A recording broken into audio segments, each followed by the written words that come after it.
प्रिय साथियों नमस्कार। मैं आज आपसे एक विषय पर चर्चा करूंगा जिसे बोलते हैं डच डिसीज। आप कहेंगे कि डच डिसीज क्या होता है? तो डच नीदरलैंड की लैंग्वेज है। हुआ ये कि 1960s में नीदरलैंड के अंदर बहुत बड़े ऑयल और गैस के रिजर्व की खोज हुई। तो हुआ ऐसा कि जब नेचुरल गैस और ऑयल रिजर्व मिले तो एकदम से इकोनॉमी में बूम आया, और चाहे इंजीनियर्स हों, चाहे ट्रेडर्स हों, बिजनेसमैन हों, सारा का सारा फोकस क्या हो गया? इस इंडस्ट्री की तरफ चला गया।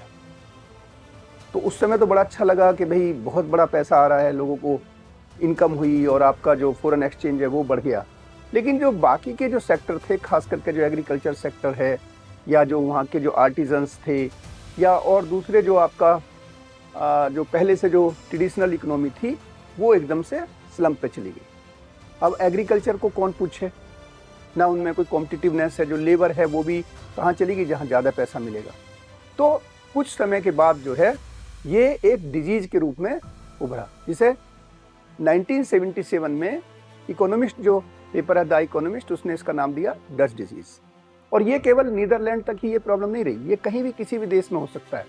जैसे ऑस्ट्रेलिया में क्या हुआ कि ऑस्ट्रेलिया में भी इसी तरीके से कुछ इंडस्ट्रीज आई और उन्होंने एकदम से बूम लिया और बहुत तेज़ी के साथ उनमें ग्रोथ हुई।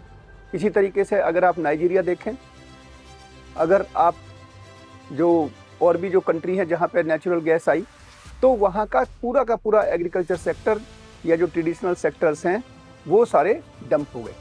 तो कहने का मतलब क्या है, हमने क्या सीखा डच डिजीज से, कि जब भी कोई नया कोई फील्ड तैयार होता है, नई इकोनॉमी का जो बूम आता है, तो उसमें पॉलिसी मेकर्स को या जो हमारे नीति नियंत्रक हैं उनको इस बात पर ध्यान देना चाहिए कि हम पूरे की पूरा जो फोकस है वो नए बिजनेस की तरफ या नई इंडस्ट्री की तरफ ही ना करें।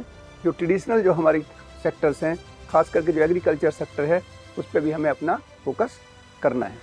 तो साथियों, भारतवर्ष में भी हम देखें तो जो एग्रीकल्चर सेक्टर है, जो हमारा लगभग 70% जो पहले हमारी इकोनॉमी में कंट्रीब्यूशन करता था, वो धीरे धीरे कम हुआ।